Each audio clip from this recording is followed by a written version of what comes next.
오직 예수님. 예수님. 할렐루야. 아멘. 하나님의 말씀 정보, 예수님의 생명, 성령님의 기 에너지 삼일체 하나님께 찬양과 경배와 영광을 세 세트로 돌립니다. 아멘. 감사합니다. 우리 예수님밖에 없습니다. 예수님의 재림을 증거하겠습니다. 성경 종말론 통일장 특별설 오늘은 44번째입니다. 2021년 1월부터 계속 하는데 수요일날 아마도 5년, 7년 계속 제 머릿속에는 구상되어 있습니다. 21세기 문명과 통합 25번째 계시록 난제를 어떻게 해석할 것인가. 21세기 문명과 그 시대의 문명, 그 시대의 지식이 복음을 뚜렷하게 한다. 점진적으로 이해시킨다. 25번째, 오늘은 9번째 마지막입니다.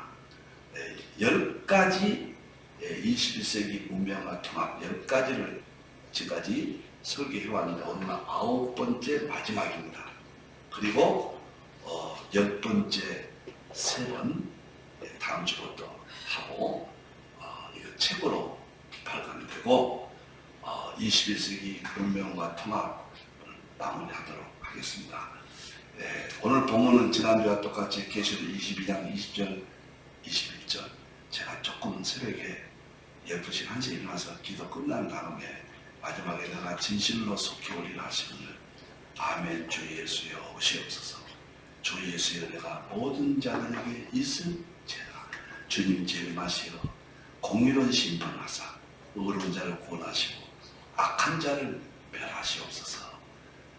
하나님의 말씀 정보, 예수님의 생명, 성령님의 기 에너지 삼지 하나님께 찬양과 경배와 영광을 세 세트로 드립니다 하고 제 기도가 조금 하지만 마무리됩니다. 이 본문을 성경의 마지막입니다. 오늘은 9번째 도표를 보시겠습니다. 9번째 마지막인데 계시록과 21세기 나타난 징조 문제 대통합, 그래야 계시록의 난제가 해결된다. 지난번 했던 과정을 간단하게 설명하고 마지막 저에 대한 학자들의 평가가 어떠했는지 그 문제로 오늘 마무리하겠습니다. 징조는 세메이온, 종말의 표시, 사인, 증명, 확증, 예수님의 재림에 대한 확증입니다. 입증입니다. 이것이 그렇게 중요합니다. 징조를 말하지 않으면은 깨어나지 않습니다. 자, 제가 첫 번째 첫 번째 제목만 좀 나가겠습니다. 제목, 큰 제목 하시고 21세기 시대에 실현된 재림 징조 배워냈죠. 21세기 이 시대는 마태복음 24장이 제 개인적인 연구입니다. 재림만 빼놓고는 다 나타났고 제가 징조 이 책에다가 전부 정리를 했습니다. 이 시대 징조로. 그리고 계시록이 이 시대 재림만 빼놓고는 다 나타났다. 제가 계시록 강의에 집에다 여기서 전부 입증을 장차 일로 입증했습니다. 세 번째, 다니엘서는 구약의 역사적 사건을 통해서 예수님의 재림에 대한 특히 군사, 정치 문제가 굉장히 적그리스도 이런 문제가 핵심입니다. 이것이 이 시대로 다 나타났다. 이제는 재림만 남았다. 저는 4차 산업혁명을 굉장히 중요하게 생각합니다. 코로나하고요. 4차 산업혁명 코로나는 뉴노멀을 폭넓게 보는데 작은 의미는 각 분야의 새로운 표준, 새로운 방향이지만 결국은 뉴노멀을 저는 대환란으로 봅니다. 마지막에는 새로운 대환란 시대가 오고 궁극적으로 재림까지 뉴노멀이 문화가 연결될 것이다. 이것은 재림 종말의 징조의 성경의 결정적인 사건이다. 이렇게 봅니다. 예언서가 저는 한 50여 번 지금까지 준비했습니다만은 다 입증되었다. 정말 주님 오실 때가 다 됐다. 두 번째 보겠습니다. 징조의 중요성. 왜 징조가 중요하냐? 시대의 필요를 분별하라고 그랬잖아요. 구약은 율법의 법이에요, 법. 그래서 순종의 믿음을 줍니다. 구약은. 그래서 제사법, 레위기 이것이 구약의 핵심이죠. 율법은. 신약의 초림은 철학이에요. 깨달음입니다. 예수님께서 깨달았느냐 그랬잖아요. 깨달은 이것은 순종 믿음 플러스 깨달은 믿음까지 줍니다. 신약에서는 이제는 아주 동등해졌죠. 그런데 징조는 정말 재림 때는 징조가 중요하다는 이야기죠. 징조가 보여주고 입장, 계시록 1장 1절에 주의 종들에게 보이시려고 그랬잖아요. 124번이나 보여준다는 언어가 계시록 안에 있습니다. 그리고 믿음은 순종 믿음 플러스 깨달은 믿음 플러스 보여주고 입증하는 믿음이 계시록의 징조가 결정적이에요.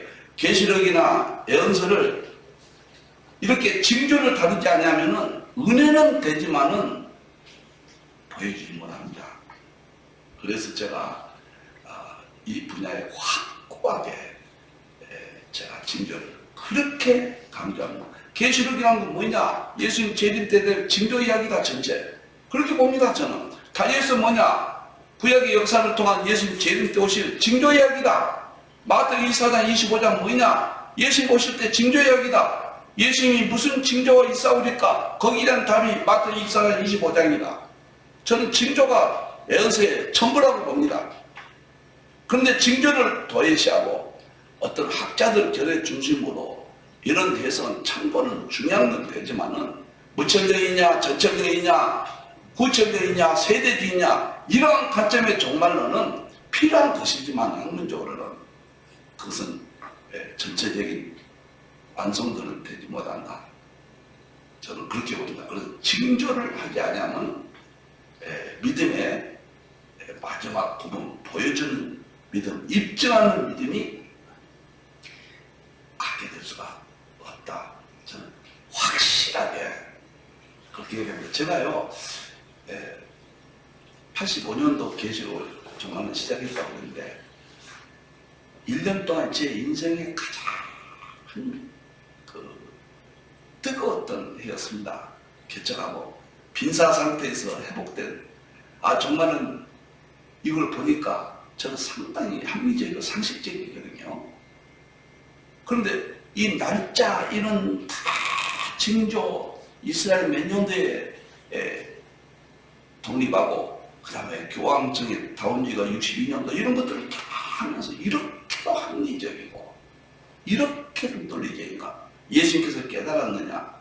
이렇게 깨닫게 되는 제가 제 인생에 가장 뜨거웠습니다. 그 다음에 제가 2017년도부터 삼위체 통합신학을 연구하는 5년 동안이 제 인생에 가장 행복했고 정말 좋았습니다. 이 징조는 이렇게 중요하다는 것을 이해하셔야 됩니다. 세 번째 징조 부분 살펴보겠습니다.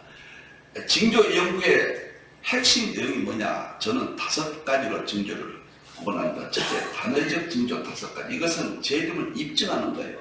이스라엘 독립, 유럽 통합, 적그리스도, 짐승교, 땅끝 선교. 이것만이 제가 누누이 말씀드립니다. 재림이라는 말씀은 수백 군데 있지만은 재림을 입증한다는 그 말은 이 5가지밖에 없다. 5대 징조를 이것은 오해해서는 안 된다. 세대주의 논쟁에 이것을 도구로 삼아서는 안 된다. 성경의 재림에 대한 징조는 징조로 봐야지 신학적인 논쟁으로 이것을 후퇴시켜서는 안 된다. 저는 확실하게 이게 제일 중요한 것 같아요. 그 다음에 연속적 징조 15가지예요. 이것은 평범한 과거에 돼 있었고 현재에 돼 이건 종말만 나타나요. 15가지는 어느 시대나 있었지만은 마지막 때는 이것이 강력해지고 톡톡해진다. 예를 들어 전염병 누가복음 22장 11절에 전염병이 있잖아요. 이거 하나만 보세요. 그냥 질병 나타나는 게 그 정도 의미가 아니에요. 비대면 시대가 와버렸잖아요. 원격 시대가 와버렸잖아요. 유노멀 세상의 모든 것이 다 변해버리잖아요. 하나하나가 아주 극대 현상이 나타나는 것이에요. 만약에 다니엘 12장사 지식이 더하면 이거 보세요. 과거에도 지식이 있었죠. 그런데 22세기 지식은 4차 산업혁명 이런 극대 현상이 나타나는 속도가 빨라진다. 과거에는 걸어다니다가 말 타고 다니다가 지금은 우주여행 시대예요. 이 모든 15가지가 종말론적인 특징으로 재해석을 해야 되는 거예요. 그냥 막연하게 보편적으로 보면은 우리 신앙이 안 깨어납니다. 이거 다 재림에 관한 성경에 나오는 예언이거든요. 세 번째는 문명의 민족 21세기의 융합시대, 새와 진흙의 약시다. 이게 참 놀라운 이야기입니다. 징조예요. 그리고 4차 산업, 지식이 달라 모든 지금 지식혁명들, AI, 뭐 인공지능 할 것 없이 다 정말의 징조입니다. 그리고 포스트 코로나, 비대면, 원격, 유노멀 이것이 재림에 대한 징조다. 그 다음에 네 번째 보면은 프레임이 있어요. 종말론에 대한. 그 프레임이 금신상, 금머리, 그 다음에 동, 철과 진흙. 이 프레임이 마지막에 철과 진흙 5단계 징조로 나타났다. 70일에도 마지막에 한 일에 적그리스도가 나타나면 시작된다. 그 시대가 나타났다. 우리가 천국 비유, 씨 뿌리는 비유부터 그물 비유까지 7단계가 마지막에 그물 비유 시대의 끝에 프레임입니다. 프레임의 징조예요. 무화과나무 비유. 무화과나무가 멸망한 것은 이스라엘 멸망. 가지가 일어나야 될 것은 해절, 시온운동. 그 다음에 싹이 난 것은 이스라엘 독립. 그 다음에 모든 나무는 세상 나라에 다 독립, 백여국가. 이거 프레임인데 지금은 싹이 난 시대에 왔다. 그 다음에 7개가 에베소부터 라오디게아까지 7개는 선교 시대, 신약 시대를 예언하는데 지금은 라오디게아 시대까지 왔다. 모든 걸 봐도 주님 오실 때입니다. 지금은 이렇게 합리적이고 논리적이고 이성적이고 분석적이고 쪼개서 보여주고 전체를 또 융합해야 됩니다. 그 작업을 힘들어서 이렇게 부족하지만 마무리했습니다. 남아있는 징조, 이제는 이스라엘 성전 짓는 문제만, 이것은 다음 주 수요일날에 이 문제를 자세히 다룰 겁니다. 성경 하나하나를 보면서 제가 설명할 겁니다. 앞으로는 어떻게 되겠는가, 흥미진진할 겁니다. 유럽연합, 교황에게 권세를 주는 일, 이것만 남았다. 교황이 하나님이라고 한다. 저 그리스도가. 이것만 남았다.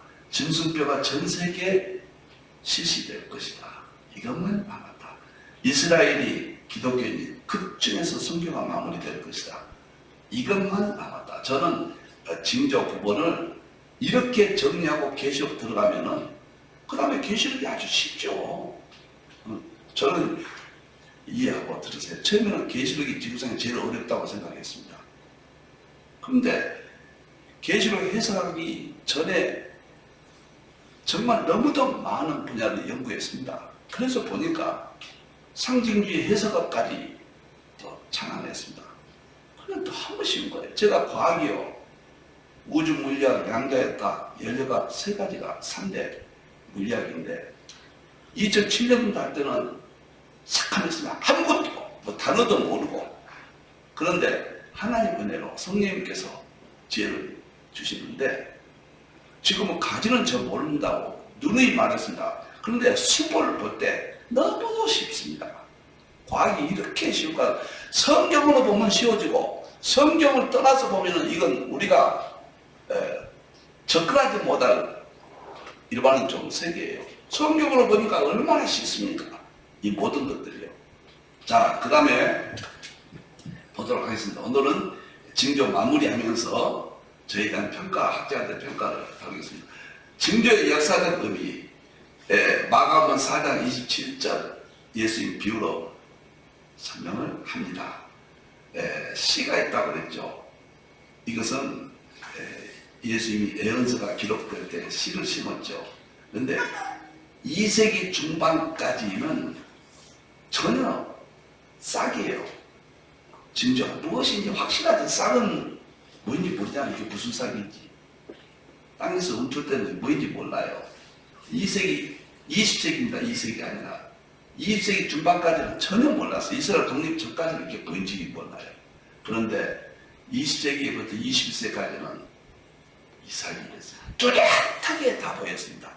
계시록도 보이고, 마태 24장 25장 다니엘서 5대 징조, 모든 징조가 뚜렷해졌어요. 그리고 이제 마지막 곡식, 예수님 말씀하신 4단계가 징조에 이렇게 적용이 됩니다. 이제 곡식은 완전 대환란한테 다 우리가 대비를 하게 됩니다. 그래서 다 승리하게 되는 거예요. 그래서 여러분들 꼭 징조를 하십시오. 계시록 수번 해도 다양하게 공부해도 징조 안 하면은 별로 저는 환영하지 않습니다. 그래서 징조를 하면서 그런 각 학파들의 연구, 학자들의 연구는 받아들이십시오. 프레임을 세우십시오. 제 경험과 성경의 기록이 정말 일치합니다. 그 다음에 이제 넘어가죠. 뭐 이런 것도 다 넘어가고요. 저걸 보도록 하겠습니다. 5대 특별 징조, 무화과나무 비유, 그 다음에 새와 진흙이 합해진 음료와 적그리스도, 그 다음에 짐승표, 딴 것은 이것은 장차 될 일이기 때문에 영위할 수 없다. 과거로 돌아갈 수 없다. 그 다음에 장차 미래적인 것이다. 이런 이야기. 그리고 이것은 다 보여줬다고 했기 때문에 영위할 수가 없다. 보여줬는데 어떻게 영위가 되느냐, 이런 문제를 여기서 다 다루었습니다. 자, 그 다음에 본문은 재림에 대한 5대 징조는 입증은 5가지밖에 없다. 이런 부분을 다뤘습니다. 그 다음에 보도록 하겠습니다.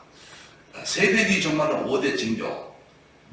5대 징조가 핵심이니까요.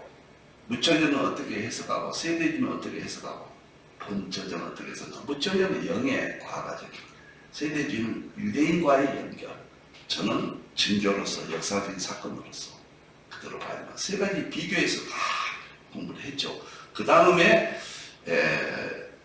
이제 7번째 대체신화는 징조를 영위하는 쪽은 대체신화의 의미고, 그 다음에 징조를 유대인과 관련시키는 세대주의는 대체신화로 비판하는 입장이고, 저는 대체신화의 장점, 구약의 이스라엘이 교회로 신약의 교회로 다 이루어졌다. 정당하다. 그 다음에 대체신학의 단점,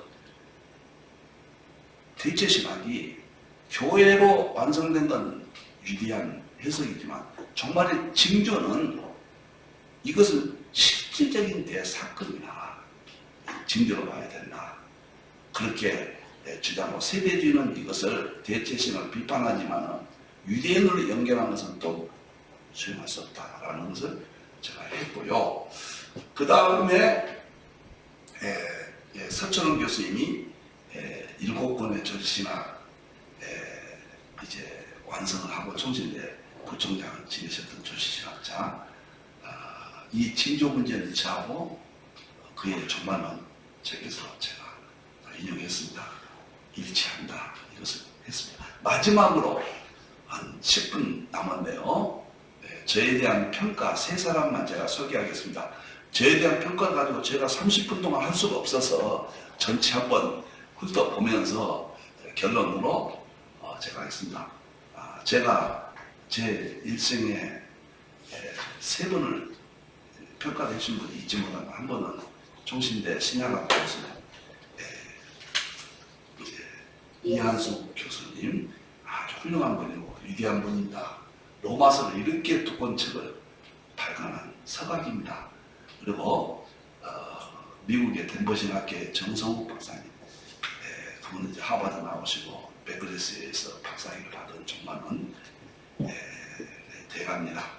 조직신학 정말은 덴버신학교 교수입니다. 이분을 제가 더 감사하고 한국이 낳은 미국에서 아주 활동적인 그런 신학자입니다.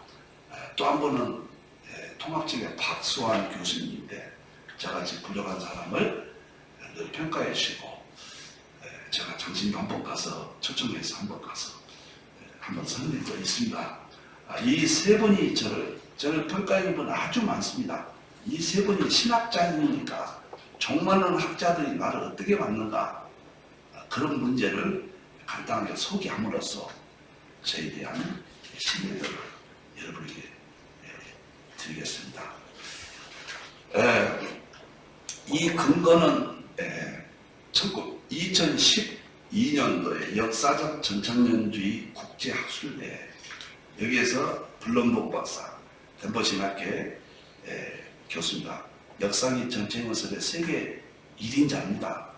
대가입니다. 그리고 정성욱 박사는 이한수 교수님, 저 편찬을 박수환 교수님, 또 여러분들이 여기서 공고를 내주셔서 이거 논문집입니다. 힌트 포털에 들어가면은 이 논문집을 이건 참 세계사적인 책입니다. 여러분들이요. 저는 이것을 영어로 번역해서 미국의 2,000개 신학교 교수님들에게 배부를 했습니다. 그 후에요. 참 좋은 책이라고 봅니다. 여기에 근거에 의해서 세 분이 저에게 무리라고 평가했는가. 왜 그러냐면 징조에 대한 오해가 너무 많습니다. 정말 열심히 연구하고 순수하게 잘 전하고 싶은데 너무 학파들이 얽혀가지고 자기가 받으면은 인격적인 그런 또 불쾌감을 서로 싸우고 있거든요. 그래서 이 문제는 제가 냉정하게 성경적으로 우리가 연구해야 된다. 그렇게 주장해왔고 4대 학파를 통합하는 제가 지금까지 제시했기 때문에 학자들이 뭘 하겠는가. 먼저 이한숙 교수님이 계시록을 또 마지막 발간하기도 했습니다. 저는 이렇게 제가 송구스럽게 생각하면서 결코 자랑이 아니라 확신을 주고 싶은 의미에서 이렇게 한다는 것을 말씀을 드립니다. 이한숙 교수님은 저를 지금 총신대 은퇴했습니다. 그는 박형룡의 신학적 유산을 확고하게 붙들면서도 세밀한 성경 본문 주석에 근거해서 역사적 전천연설의 이론을 공고히 하고 그 약점들을 보완하는 작업을 해왔다. 그리고 남한 데만 읽도록 하겠습니다. 저의 과분한 칭찬은 제가 다 뺐습니다. 이광복은 그가 파악한 역사적 전천연설의 보완점을 7가지로 해석한다. 제시한다. 이를테면 천년왕국의 불신자들이 들어가는 문제, 고가 마법의 문제, 20장과 21장의 이해 문제, 징조 문제, 계시록 2장과 3장의 7개의 문제, 무천년과 비슷한 여러 해석의 문제, 각 학파에 대한 이해 문제 등이 그것이다. 이것은 이광복이 다른 학파들이 제기하는 문제들에 대해 항상 길을 열고 역사적 전천연설을 수정 보완해 왔다는 것을 뜻한다. 일선 목회자이면서도 끊임없이 연구하는 그의 열정적이고 헌신적인 자세가 한국의 모든 목회자들에게 큰 귀감이 될 것이 분명하다. 더욱이 그의 종말론 신학은 한국 목회자들의 계시록 이해에 분명한 길잡이가 될 뿐만 아니라 재림 신앙을 잃고 세습화되어가는 한국교회를 다시 일깨우는 자극제가 될 것이 분명하다. 다시 한번 이한숙 교수님께 감사를 드립니다. 두 번째 정성욱 교수님, 덴버신학교 조신학 교수입니다. 저에 대해서 이 논문집에서 이렇게 평가했습니다. 통합 문제와 그 위에 없나요? 위에 좀 보겠습니다. 위에 네, 그럼 여기서부터 보겠습니다. 통합적 역사적 전천년 주의로 부르고 있다. 제 신학은 통합 문제와 관련해 학자들은 그가 세대주의 징조 해석을 수용한다 하여 그가 세대주의자가 아닐까 의아해 하기도 한다. 하지만 그의 세대주의 징조 해석 수용은 극히 일부이며 그 모든 것은 성경적 근거에 입각한 것이다. 그러므로 그가 세대주의자가 아닐까 하는 의구심은 그가 말을 정확하게 이해하지 못하기 때문으로 비롯된 오해일 뿐이다. 그는 결코 세대주의자가 아니며 세대주의와 철저히 무관하다. 이광복은 박형룡을 통하여 한국에 뿌리내린 역사적 전천년주의의 큰 틀을 개성하면서 동시에 역사적 전천년주의를 한국교회 목회자들과 평신도들에게 확산시키는 데 있어서 큰 역할을 감당하였다. 그리고 그의 통합적 역사적 전천년주의는 한국적 아시아적인 토양에서 창조적으로 제기된 일관성 있는 대안으로 평가할 수 있다. 이렇게 저를 논문집에서 평가를 해줬습니다. 정성욱 교수님께 다시 한번 감사를 드립니다. 그 다음에 박수환 교수님, 전 장로회 신학대학교 교수, 대학원자, 계시로 전공하신 분입니다. 저에 대한 평가를 이렇게 했습니다. 우리 박수환 교수님께 송구스럽게 생각합니다. 감사합니다. 이광복 목사님의 무천년설에 대한 비평적 평가는 무천년설이 주장하는 문제, 천년왕국의 기간 문제, 사탄의 결박, 천년왕국의 장소, 부활, 천년왕국에서의 역할, 계시록 19장과 20장의 관계에 대해 학자들의 반론을 제시하고 자신의 반론을 잘 제시한 점에서 나무랄 데 없는 훌륭한 반박이라고 봅니다.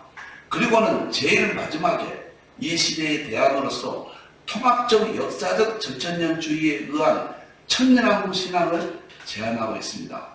그는 여기서 무천년설의 장단점, 세대주의 전천년설의 장단점을 밝히고 역사적 전천년설 장단점을 밝힌 후 무천년설의 장점, 세대주의 전천년설의 장점을 자신의 역사적 전천년설에 통합하여 이른바 통합적 역사적 전천년주의를 주장합니다. 뒤에 또 좀 있습니다.